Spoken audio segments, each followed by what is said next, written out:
O que será que, como um fio invisível, une um casal? O que será que Jesus quis dizer que aquilo que é unido por Deus não deve ser separado pelo homem? Uma frase muito enigmática para aquela época e ainda muito enigmática para os nossos dias. Que qualidade é essa de unidade que faz com que aquela união possa ser dita como unida por Deus? Certamente não é nada feito pelos homens, nem os sacramentos criados pelos homens, em nome de Deus. O que une duas pessoas através da vontade de Deus é algo tão profundo que se relaciona em última instância com a possibilidade de restauração da lei do amor.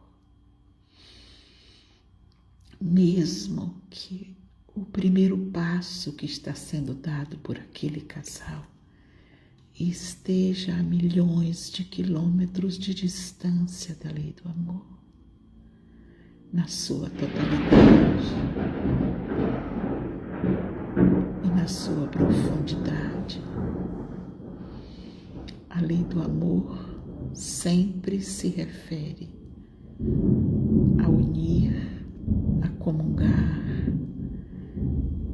a celebrar, a fluir em unidade. E essa matéria da unidade pode ser vivida em muitos níveis, mas todas se referem à lei do amor, embora nos seus primeiros níveis mais externos pode parecer aos olhos mais superficiais que ainda não é a lei do amor divino. Mas tudo que impele de uma forma orgânica e natural uma pessoa para outra numa relação de casal traduz algum nível de busca de restauração da unidade, da lei do amor pela polaridade. Mesmo que esse começo seja apenas uma atração física,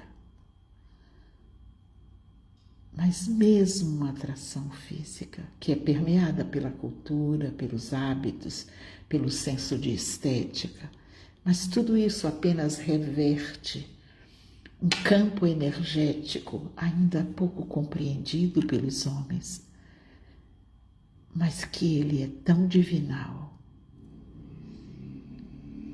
quanto aquilo que aos olhos dos homens parece que é divino. Estamos falando aqui da energia do chakra básico, da sexualidade, pura energia divina. Quando um homem, uma mulher, quando seres em polaridade se atraem, sabendo ou não o que acontece ali, mesmo que seja só ao nível físico, que a alma nem se reconheça, ali tem uma pulsação do chakra básico complementar, que ao se encontrar dá aos dois uma sensação de ampliação, uma sensação de unidade, mesmo que seja só física. Porque aos olhos de Deus, todas as unidades são sagradas. Estamos na Terra para ir aprendendo a somar as unidades.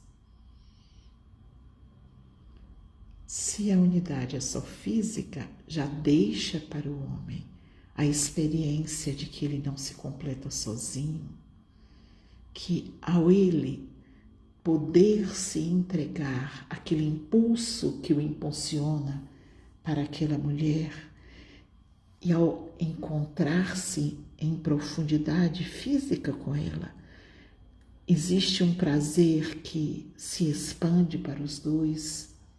Essa é uma experiência física. Um orgasmo é um corpo em oração. Mesmo que as almas que estejam vivendo aquela experiência estejam até com profanações internas em relação à sua experiência com a sua sexualidade.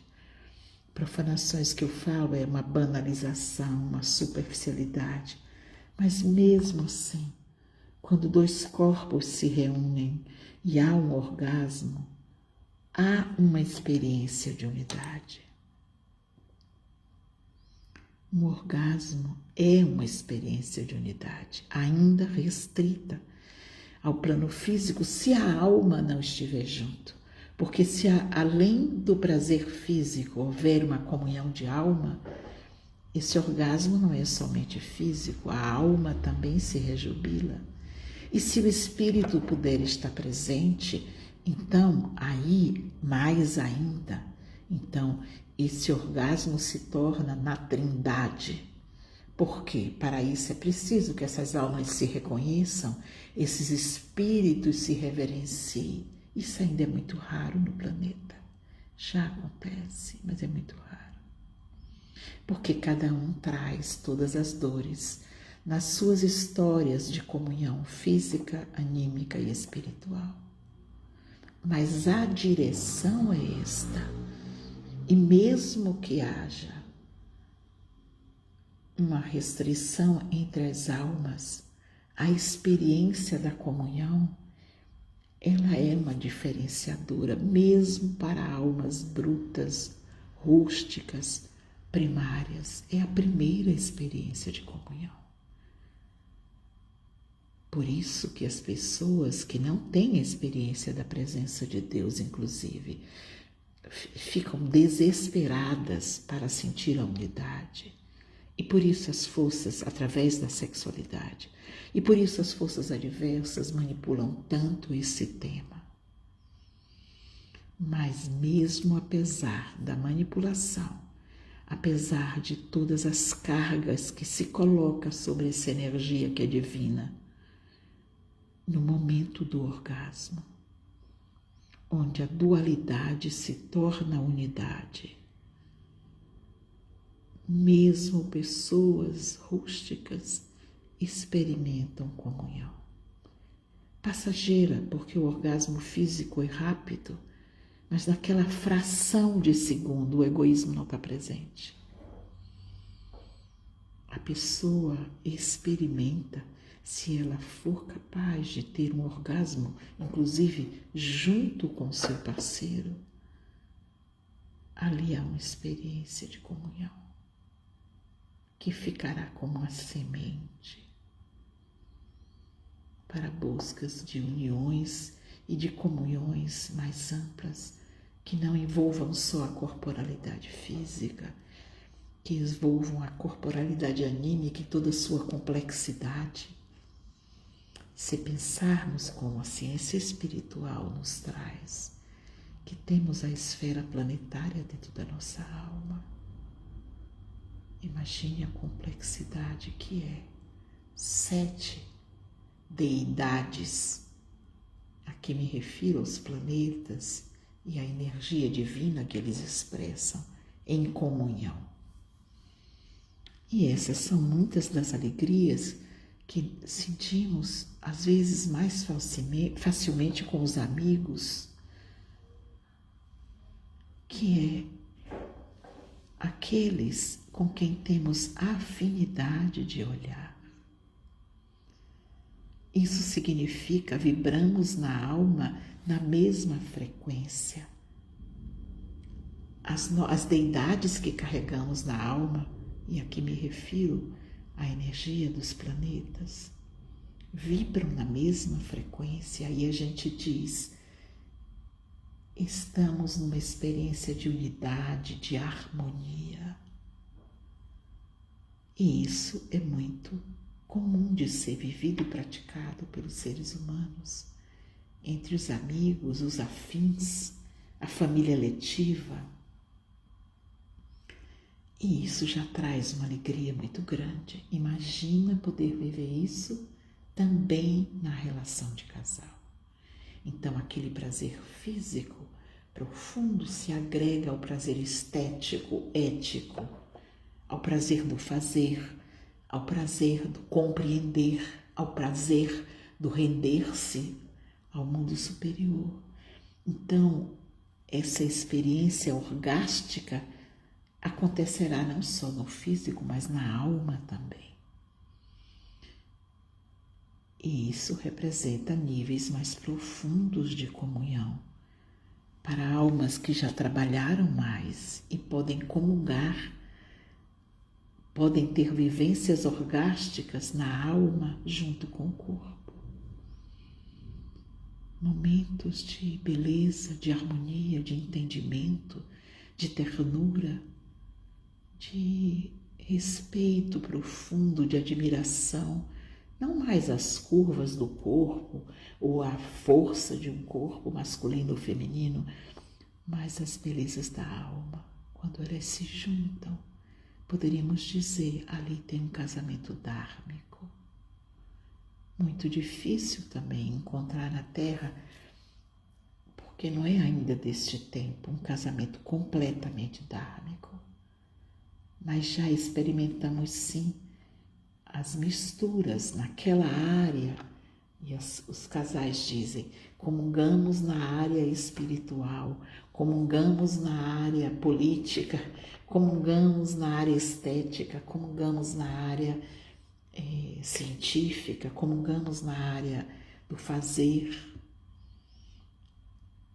na nossa visão de mundo. Então, quanto mais comunhões na alma acontecerem, mas aqueles dois estão se tornando uma só carne anímica. Estão podendo juntos olhar numa mesma direção e podem então viver as celebrações dessa fraternidade. Quando acontece entre casais, há um acoplamento, então, das experiências orgásticas no corpo e na alma. Quando acontece entre amigos, a gente cria fraternidades, grupos de referência que se reúnem para fazer o bem, porque vivem em comunhão. Mas ainda temos um terceiro nível, que é poder também ter afinidade não só na alma, mas no espírito. Essa é a direção para a qual caminham todos os seres humanos. Um dia todos comungaremos no corpo, na alma, no espírito e seremos sim uma experiência de unidade, com individualidade, com respeito, com admiração, com comunhão. Essa é a perspectiva para todo ser vivente. E a tarefa de cada um de nós que aqui está é poder se localizar aonde eu estou nessa jornada, com quem eu faço comunhão, no corpo, na alma e no espírito. E cuidar do meu processo de comunhão como algo sagrado, não só na alma e no espírito, no corpo também. Um casal que se ama e vive uma experiência de sexualidade saudável, um orgasmo num casal que vive, tem a bênção de ter essa experiência, é uma experiência de oração do corpo.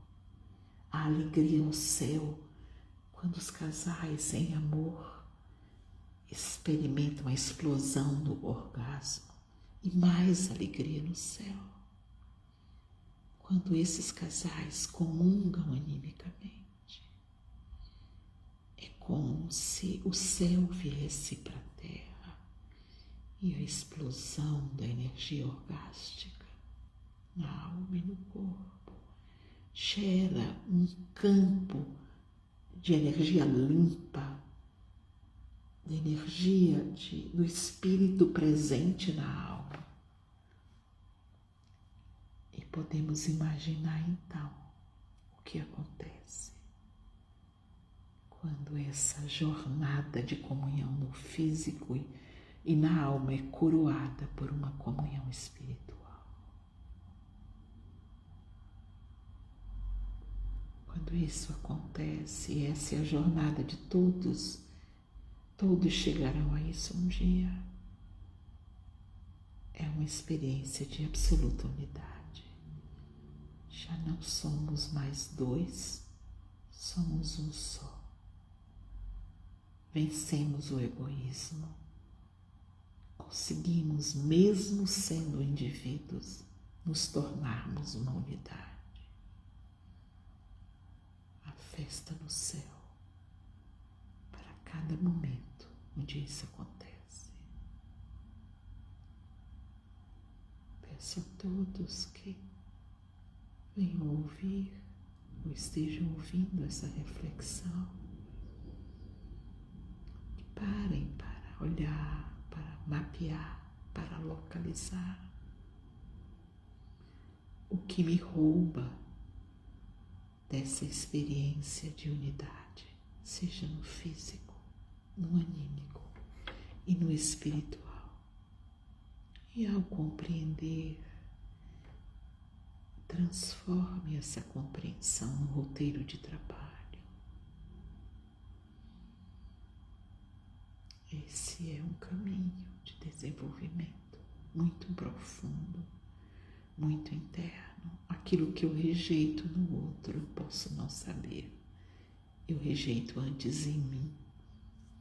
Não tenho nenhuma ideia de que tudo o que eu antipatizo é algo que revela a mim memórias doloridas da minha alma no passado. Então, nos apressamos em desqualificar e em julgar, numa vaga ilusão de que assim nos separamos dessas vibrações em nós.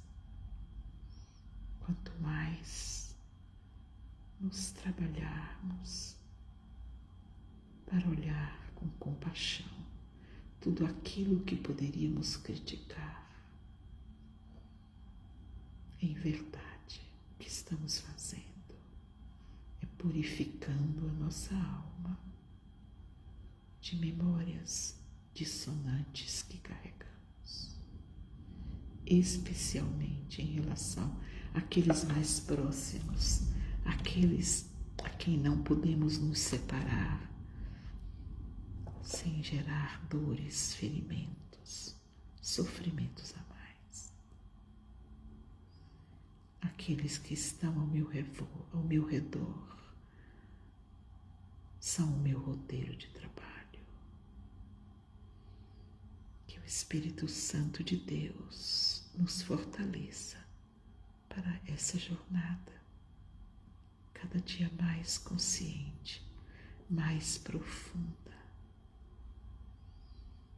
Cristo Jesus, quando passou por aqui, deixou muitas pérolas preciosas.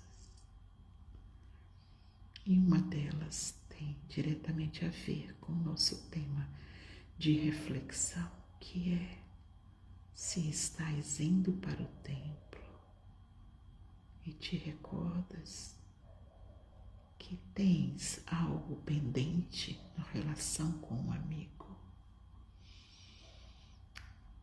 volta e vai se pacificar com seu amigo.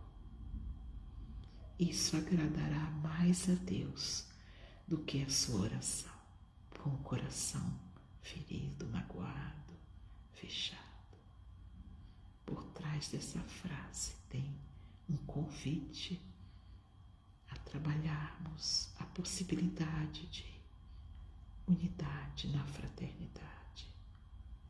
Podermos comungar com os amigos, trabalharmos todas as pendências, purificarmos a nossa alma, para poder sermos uma só carne em fraternidade com todos aqueles que nos cercam e no nível ainda mais profundo corporal com aqueles que temos como parceiros de vida.